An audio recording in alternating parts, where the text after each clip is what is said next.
Good afternoon, dear colleagues, ladies and gentlemen. On behalf of UCAN, European University's Continuing Education Network, I would like to welcome you to the second session of UCAN 2022 Open Fora event. And may I introduce myself? My name is Balázs Nemet. I am the president of UCAN. And I would like to thank you for your attention and engagement in this special event to deal with the third mission of higher education. I would like to warmly welcome Dr. Mary MAHONEY, a specialist consultant from the UK, to share thoughts and focuses of hers to us. It's a very interesting and challenging topic. We know Mary for a long time. She is a devoted promoter and developer of learning communities, cities, and regions. And it is an honor for us that you are together with us. Thank you so much for accepting our invitation. And now I would like to give the floor to Mary. The floor is yours.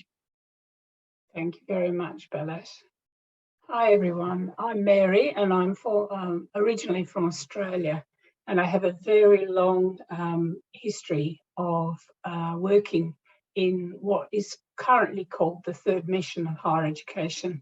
I originally worked in the third mission type activity in my work in healthy public policy, where community engagement and the crucial role that the public play in ensuring that public health is achievable has always formed part of my work.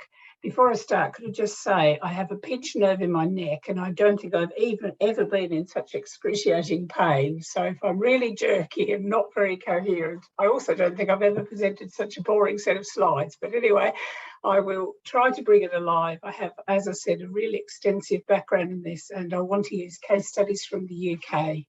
Apologies if I speak too quickly. For anyone for whom English isn't a first language, I will try and not talk too fast. But yes, put your hand up if there is an issue, or let me know in some way.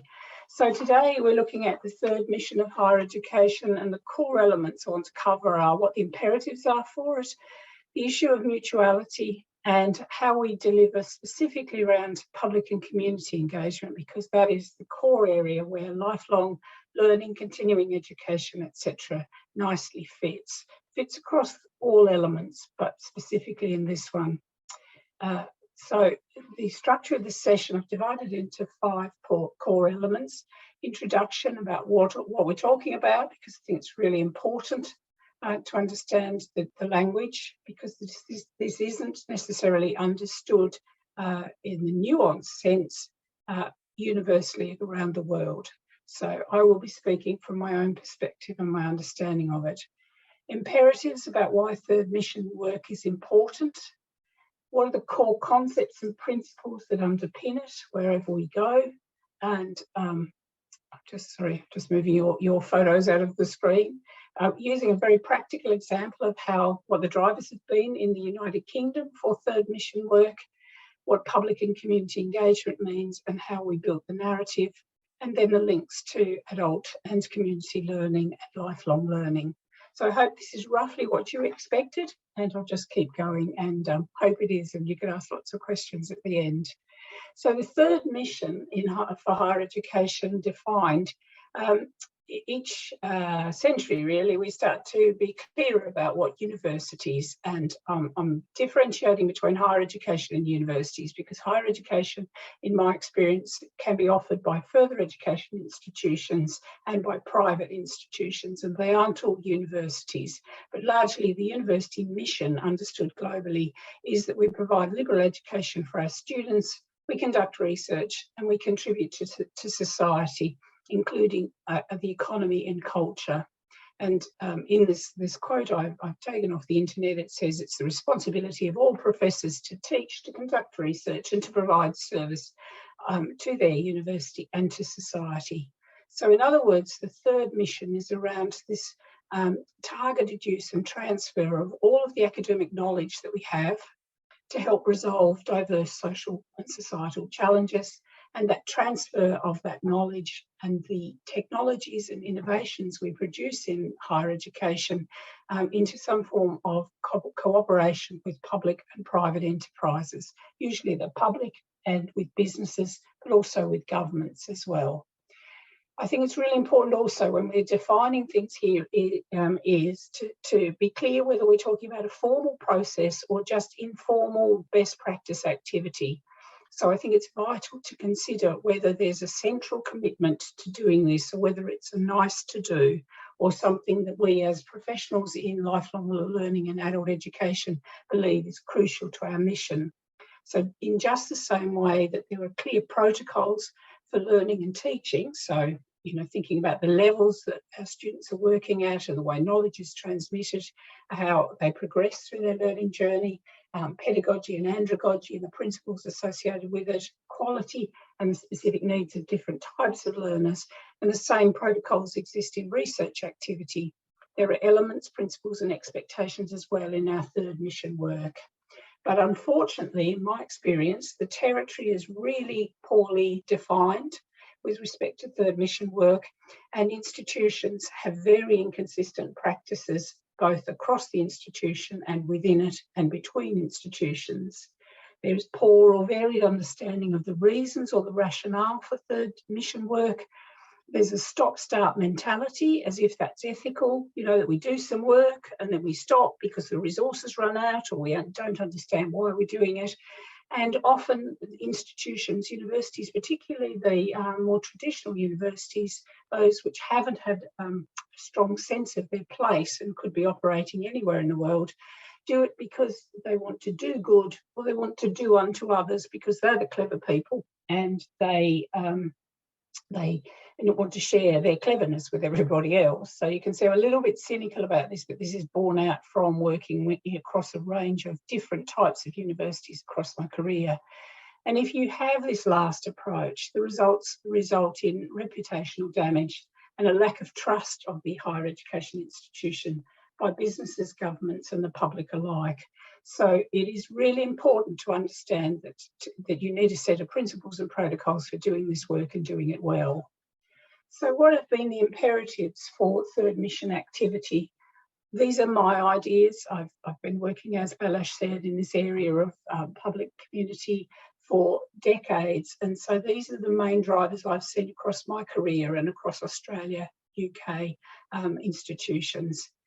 Increasingly, we understand that there are very complex issues and problems challenging the world, and these have been defined as wicked problems which have multiple solutions and multiple input requirements. And so the university or the higher education thinking and contribution plays a vital role in assisting with the solution to those problems. The second one is, I think, increasingly there's an understanding of the role that higher education can play in its own right. And I don't think that was clear before. It was a taken for granted rather than an explicit explanation of the role that higher education plays in advancing publics and populations. I think it's also been a response to globalisation and this idea about the place becoming more important and the needs of place driving institutions. So this is not local or global, but it's this new definition of globalisation, which is a combination of both, but where local is vital. In the UK, certainly, there have been shifting governance structures which have required us to think differently about the way we inhabit place and the different ways that different institutions can contribute to third mission activity. And the last one, particularly in the UK, but in other countries as well, is that challenge to higher education for it to demonstrate its value, relevance and usefulness, because it's an expensive commodity and it must demonstrate some kind of return on investment to government. The core elements, I think, of successful third mission work are a strong sense of commitment to the public, to the place that the institution inhabits, whether that be something as big in the UK as the Open University, which is across the whole country, or a place like Wolverhampton, the university I recently left. It was very much a university of its place. It recruited 75% of its students from within 25 miles, and it employed 75% of its staff from its place. So it was vital to that third mission work. The other commitment is to knowledge production and being clear that knowledge production is being generated by the institution, that it isn't necessarily a research institution or a teaching institution, but that it is producing knowledge which is of benefit. And then that commitment to exchanging that knowledge in really simple and pragmatic ways to the benefit of the public and the community and businesses. But also, I think, the commitment to the vital role that learning plays in transforming places. And as Balazs says, this idea of learning cities, and therefore the role that higher education plays in that. So within a higher education context, it has to have a really clear values proposition which reflects commitment to third mission work. It has to have an ethos about it, though the items on the left-hand column. It has to have a very embedded approach to its community and its position, and it has to have an absence of silo thinking. It has to work progressively across its institution, but also with its communities, however they are defined. It also has to be very clear about its positioning, nationally, internationally, and locally, and regionally increasingly. Partnership working has to be at its core. So key partnerships with local government, with businesses, with other third sector agencies, etc. It has to commit resources to doing this work, and it has to be based on a principle, as I said before, around this idea of sharing and the value that sharing plays, that not everyone has the answer, but the contribution higher education makes is unique and special, and one that others can't make, but is just different. In the UK, there have been two main drivers, as I've seen it since I started to work here. The first one was about that broad focus on place. So a foundation, a charitable foundation called UPP, started work in about 2016-17, and it started, it's a foundation which works on the value of higher education and knowledge in society. And it created the concept of the civic university. And in its interim report, it wasn't meant to produce an interim report, but in an interim report, it identified a crisis in adult education as a major threat to the economy. For the first time, for a very long time, the role of adults in the economy became crucial and became an embedded part of the way in which universities could play a role in the skilled workforce agenda. And based on that, civic university agreements were introduced. They're based on partnership working with place and the creation of an agreement about how core partners are going to work together to build place and build this commitment of third mission activity. And they have subsequently, based on the work of the UPP Foundation, and it was driven by Lord Kerslake, who was a very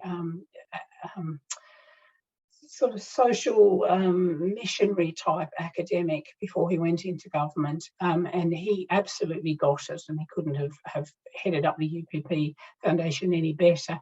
And based on that, one of the universities is now running a Civic Universities network, and these slides will become available, so you'll be able to look that up and see what resources are available and the sorts of work that is occurring. That was around the sector responding. The other thing that happened was that up until this point, Research England was responsible for the creation of metrics on how universities would be ranked. And this happens in almost all countries now. And it introduced a third metric in 2019. We had teaching excellence, and we have been through a series of development around teaching excellence frameworks, then research excellence, and then they introduced in 2019 the knowledge exchange framework, and that is, it will look at excellence eventually, but at the moment it's a framework for measuring the impact that higher education has on third mission work. So it became formalised as the KEF, a knowledge exchange framework, now in this country, in addition to civic mission work, but that's an optional thing that institutions can sign up to. This isn't. This is now a way in which every institution in the country is measured. And so the framework tries to pull together all civic mission activities, and it actually legitimises a lot of the work that we do in lifelong, life-wide and higher education within the community.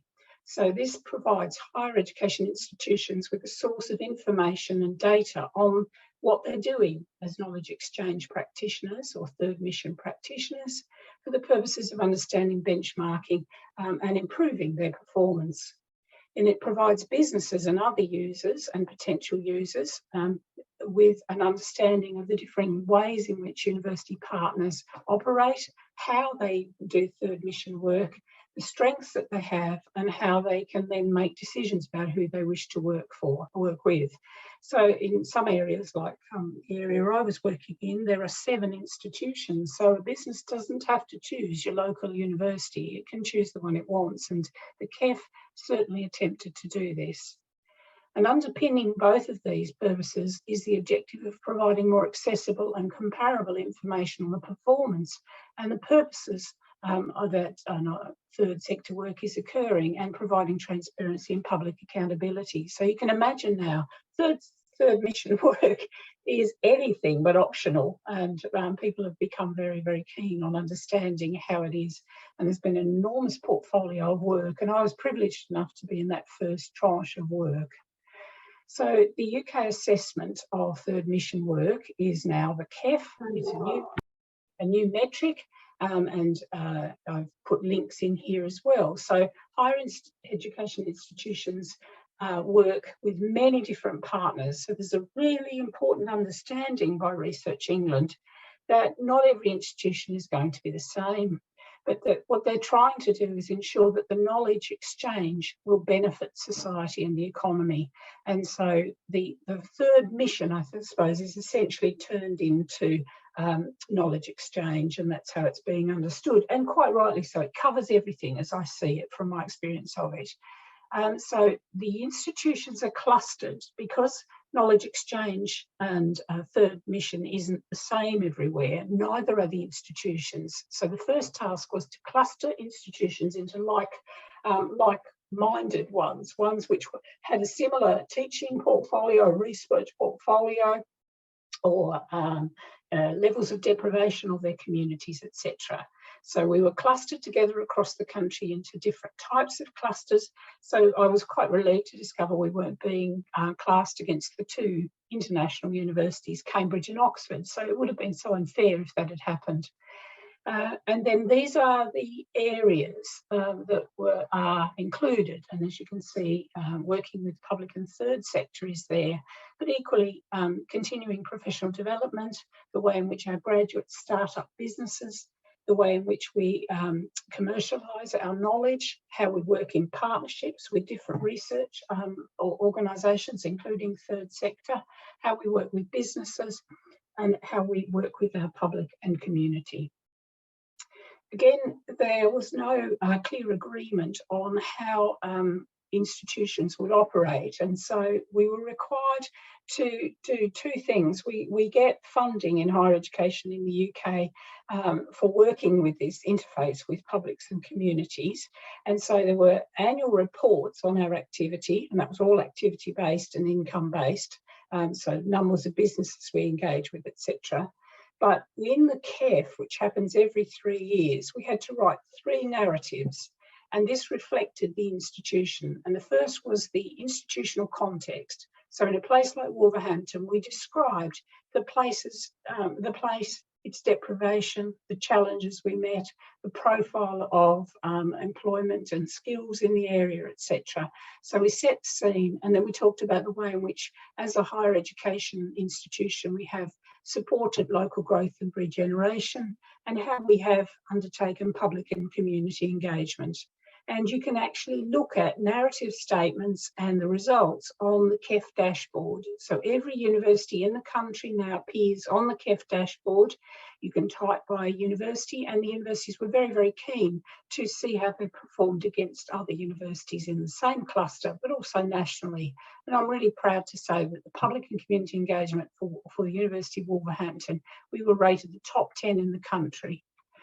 So public and community engagement, I'll just concentrate on this for a moment because this is the natural fit. We also fit in the others, but this is the clear and natural fit. And certainly the work of my department, the Access and Lifelong Learning Department, was absolutely showcased. I think up until this point, when we got top 10% nationally, people, sort of said, oh, that's nice to do. But once the metric was introduced, it became more than a nice to do. So public engagement is described as the myriad of ways in which the activity and benefits of higher education and research can be shared with the public and their communities. And engagement is the mutual two-way process involving interaction and listening to generate benefit for that public. So mutuality is a core element of public and community engagement, and I would say of all third mission work.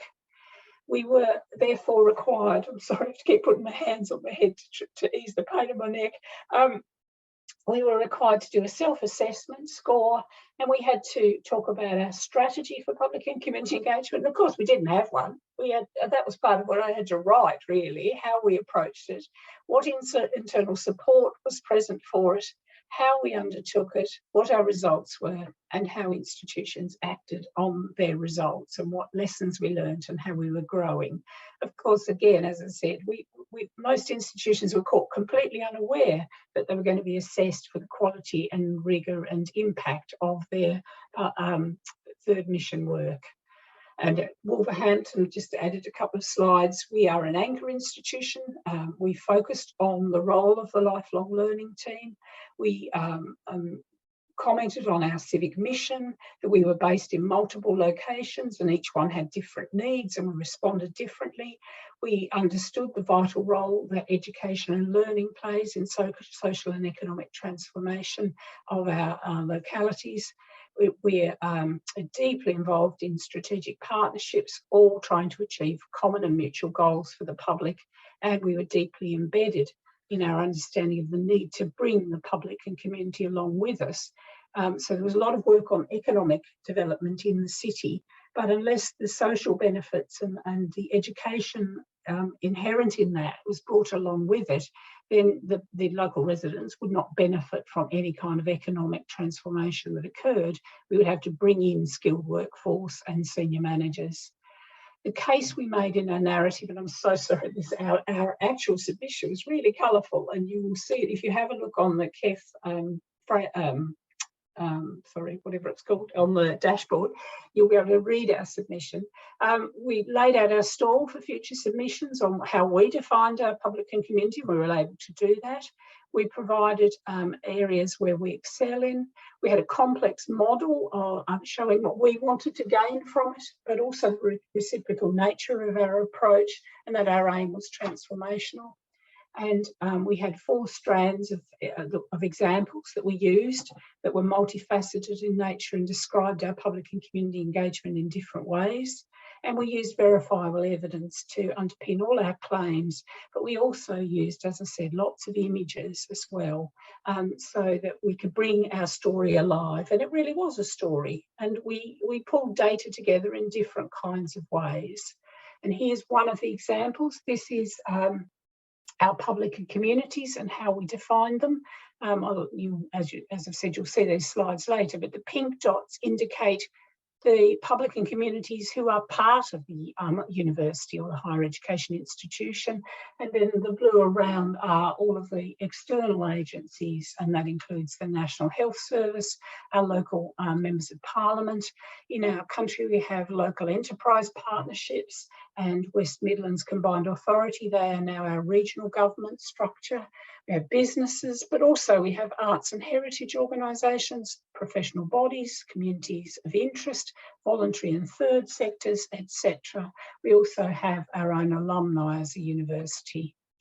So the models for framing and working with the public, because I had, as I said, this background in working in healthy public policy, and particularly public and community engagement in that, I was pretty clear that we needed to be very sensible about our approach.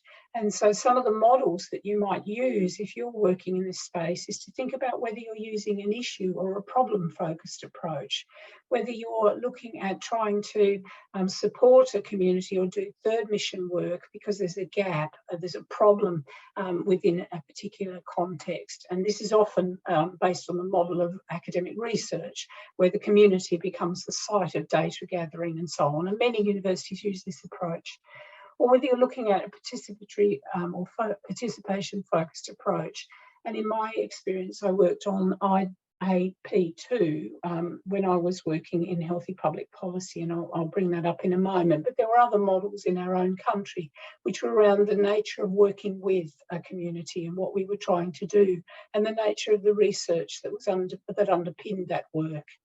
And then the last one is very much an evidence-focused approach, and the intention based on what we want the evidence of our work and our policy impact work in particular to do in that third space, because it's mutual and reciprocal. We have, for instance, within the university, a community, community research unit, and it wants to know what the problems are, and then off that we can get future grants to then work with communities to solve those problems. So you're moving from the third point here up to the first one. We're trying to work with communities to solve problems.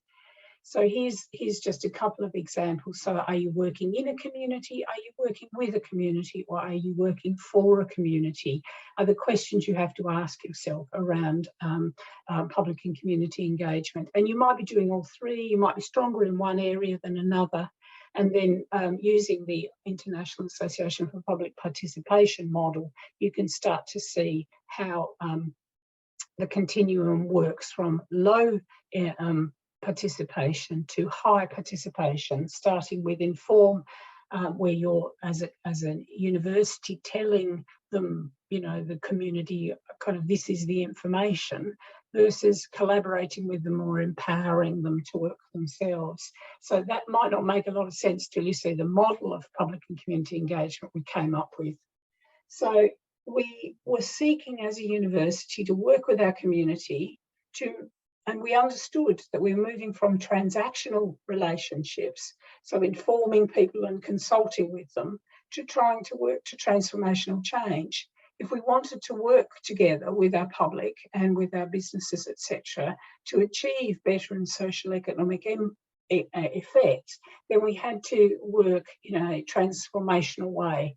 But at times, you will just be producing a report. So the university's position on its public and community engagement sits in the green zone, but the community has its own demands, etc. It wants to use the university's facilities. It wants to work in partnership. It wants you to sit on boards, etc. So all of this, in my view, is place-based public and community engagement for knowledge exchange, but its core element is mutuality and mutual respect for what everyone is bringing to it. And there is a terrific European study, which I've forgotten on the reference list, and we'll add to the slides before I hand them on.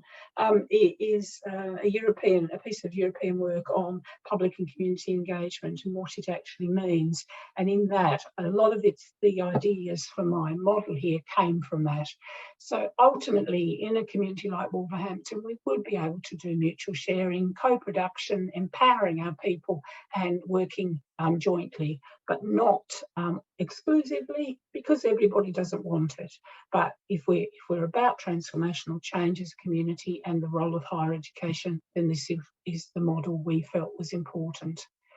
So again, impacts for whom and for what in your institution. And this was using one example for our Institute of Community Studies. Your university will want outputs from it, and the community will as well. So if you're working in a community, you are going from an academic perspective to achieve publications, conference presentations, reputation, etc. But the community will want information about themselves if they're asking for it, and they want the researchers to provide it in a language that they can cope with. So that's just a simple diagram to give you some sense of the mutuality concept that I've woven throughout this whole presentation. And then the role of learning, the crucial bit that I have no idea how long I've been talking for, but it's been like a week, so I'll stop soon. But the role of learning in third mission is absolutely crucial. There is no right way to do this. We told our story in very different ways, but it's about taking learning to the community. It's about working in partnership with other learning providers. It's about offering this continuity of learning, lifelong, life-wide and continuing. So the CPD, continuing professional education, as a core strand, as well as partnership working for progression. It's around working for social and economic transformation. It's about translating knowledge so people understand it, particularly in the pandemic. This was crucial in Wolverhampton because nobody could understand the public health messages. So learning became the crucial way in which we got people to undertake those messages, about translating knowledge, as I said, and about shaping place and people. So the core elements, I think, for lifelong learning to be successful, or continuing education, or whatever it's called in your area, is around developing strategic partnerships, about trying to break down barriers to learning by increasing that level of public engagement and listening to what communities and the public want. It's about positioning learning in any way, shape or form you can. It's about running all types of learning programs, right from taster courses, etc., all the way through to formal learning. And the RSA is an institution that's doing a lot of work on lifelong learning, and it released a fabulous report yesterday which talked about some of these things, about kind of increasing participation of adults and what the core barriers are to it. So higher education departments of lifelong learning, depending on what their format is, but ours was certainly one for taking learning to the community, have a crucial role to play. And then obviously working with partners and then tailoring the offer to suit the challenges of that community. But we all know that what we're trying to do in our place is we have to address the challenges, and we have to take learning to the kind of centre of this issue so that it plays a crucial role, and then publicise what we're doing. So the last thing I wanted to cover is the UNESCO Global Learning City Network as an example. So Wolverhampton is a UNESCO part of the network of learning cities. And one example of a slide I presented several years ago was to describe the difference between what the local government, who are the partners, and the university are. So the university is great, it has expertise in innovation and lifelong learning. It works in key partnerships internationally. It's a catalyst for action. It undertakes the research element of the Learning City initiative, and it invests in the post. Whereas the City Council provides a framework for governance under the UNESCO model. It provides the ambition and the vision for shaping the learning city, and the mayor provides the figurehead for the city at the UNESCO level. So there you can see the two completely different roles and the mutual respect that has to come from both. Okay, so any questions or discussions? And at this point I will stop sharing so I can see you all again. I hope that was what you wanted. I hope it was okay. I'm sorry I have to keep grabbing my neck. Yeah, really it was. It was very much inspiring indeed. Thank you. Congratulations, Mary. I think it is something very much to move our minds, and there are some very interesting expressions to come. And let me just open the floor to questions and comments. I have a question. Susan, please. Mary, thank you so much. And that was really interesting. And also thank you for presenting when your neck is in so much pain, and I hope it gets better soon. I had a question just at the initial approach. When you approached businesses, how open were they to, inviting you in and partnering with them? And I wondered if there were any challenges with that. Yes, and now it wasn't my area. There was a different person who was responsible for skills, and the university did struggle, and we did very badly in that metric. So if you look at our dashboard, that was the area we came lowest in. So public and community engagement, absolutely brilliant, off the charts, compared to our cluster group. And I think there were 14 institutions in our cluster, but compared to all of the universities, we were top of the ranking. The public and community engagement was, you know, the strength, because we had that that strong sense of public. But yes, in business engagement, not great at all. So that's why I like the KEF framework, because you are measured against those 7 elements, and you know you can, and it's a kind of push-pull model. It says you're great at this, but you're not great at that. And so, you know, anybody who wanted to come to Wolverhampton, you know, they would come for public and community engagement this stage of the game, but they probably wouldn't come for CPD for their staff, because the models just weren't there. We didn't have the numbers, and because we were writing the narrative that was supporting the numbers that had formerly been returned annually, we couldn't justify it. You know, we just couldn't, because the numbers of CPD take-ups were so low. So yeah, that's something the university is now working on. So Research England's now demanding something called the Concordate, which is our action plans as higher education providers for improving the areas of weakness. Mm-hmm. Yeah, I just started a new job with my same university, Florida Atlantic University, and part of my job is really creating and sharing knowledge, and it's all about the knowledge sharing. And so, as he said, it's sort of easy to go into maybe non-profit organizations, but for the businesses, and I'm working in the College of Business now, yes, it's been difficult, you know, and I've been struggling, because Yeah. it's like, okay, how much work do we have to do? You know, that's what they're thinking. You have to do all the work. I'm sorry. You know, Yes. we've been doing enormous, as Balash probably knows, the nature of the work we were doing at Wolverhampton was complex and multifaceted, and this was probably the hardest thing I've ever written, because we had to tell the story differently to match the third mission requirements. And so, and in your case, you're still at that early setup stage, trying to identify what businesses want. But I think it's those starting conversations because at the moment, and I'm not being critical here, because this probably isn't the case, but often we take a product to them, but the third mission work flips that on its head. I think successful third mission work says, what do you want? And we will build it for you, and you will co-produce it, which is the model we're trying to demonstrate that. You know, some institutes, some organisations, some businesses will know exactly that they want their staff trained in better use of social media or something like that. You know, others though, they've got a more hybrid problem, and they want a bit of this and a bit of that. So I think it is about breaking that sense of we've got products you need into how can we work with you collaboratively to build the products you need, but you'll have to commit. And I have got a background in employer responsive higher education, and it was really, really, really tough because businesses are buying a product. So I think yeah, you're in a tough market there, but have a look at the dashboard, have a look at who's doing it well, and just, yeah, read their institutional statement about themselves and what they do. You know, some of the institutions are amazing, and each profile will be different according to the cluster, but it's worth having a look and seeing how it's defined. Yeah. Okay. Yes, I will. I made notes. I'll have a look. Thank you for sharing those. No, thank you. Just one comment to this. UNESCO ULL has just come out with a position paper on how to turn universities into taking a profound role on lifelong learning. And this is something just to precede a new study based upon the latest survey, global survey of UIL and the International Association of Universities.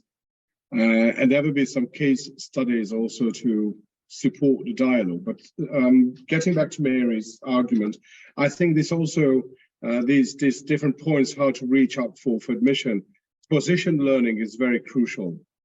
And I think it relates back to organizational learning in a way. I think it must be not easy. It's a very, very difficult route to convince the management of a university about the benefits. And recently, in Europe, there are some focuses on lifelong learning about benefits, why we should be engaged in lifelong learning activities. Why just don't we stuck into research, education, some innovative scientific activities, and that's all.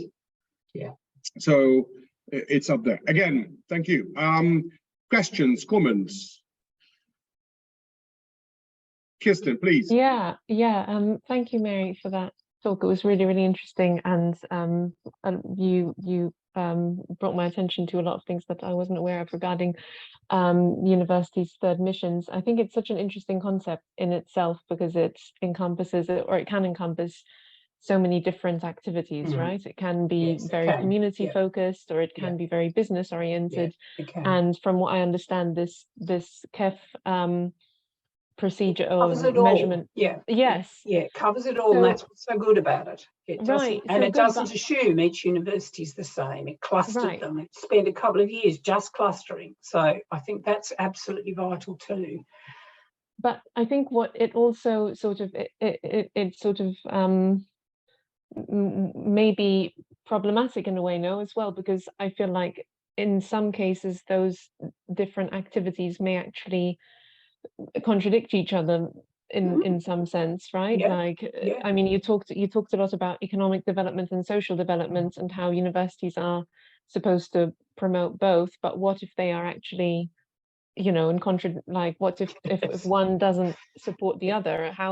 What if you're supporting a business that isn't actually supporting the community, or is that is actually doing harm to the community? So I wonder if those kinds of issues ever came up when you were either evaluating your own university's activities or developing this kind of a mission.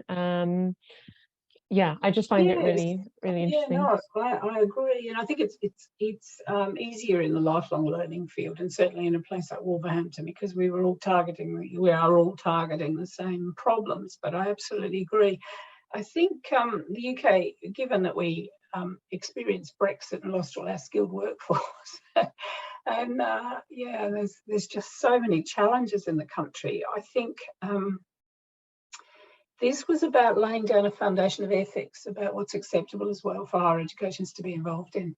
So, and it's compulsory. It's up there. It says that your third mission work is as crucial as your research and teaching, because if you can't communicate to your broader community, and you might define, and I was able to define our community for the institution, but if you're defining your community as global, and many institutions will be, then yeah, that doesn't sit well, I think. So I think it is about, what are the ethics of higher education? If you are a publicly funded institution, then implicit in that, as you say, there are some behavioural issues that have to be considered. And so I think that was also one of the elements, and that was outside my remit. That's very much an institution-focused approach. But my sense is this metric, just as there are protocols for research excellence, this is seeking the same, and that is about what you do participate in and what you don't participate in, and what value it will bring to your place and to the people who live there. So I think but it's very early stages. We only submitted our first return in 2020, and they're under review at the process is under review for next iteration. Very few changes have been made though, so I think it's a subtle and hidden point that you make, but I think it laid it down. Yeah, that's very interesting. Thank you. Because I was wondering whether having this kind of protocol around the KEF is something that would then promote more ethical I think and more sustainable involvement. You just tweak, don't you? You just tweak a metric, and then all of a sudden everyone has to comply, which is what they did overnight. Interesting. Told you will be measured on your third sector work, or third mission work, not third sector. It's completely different. Okay, good. Well, I'm pleased I've left you all complete with every answer, Phil.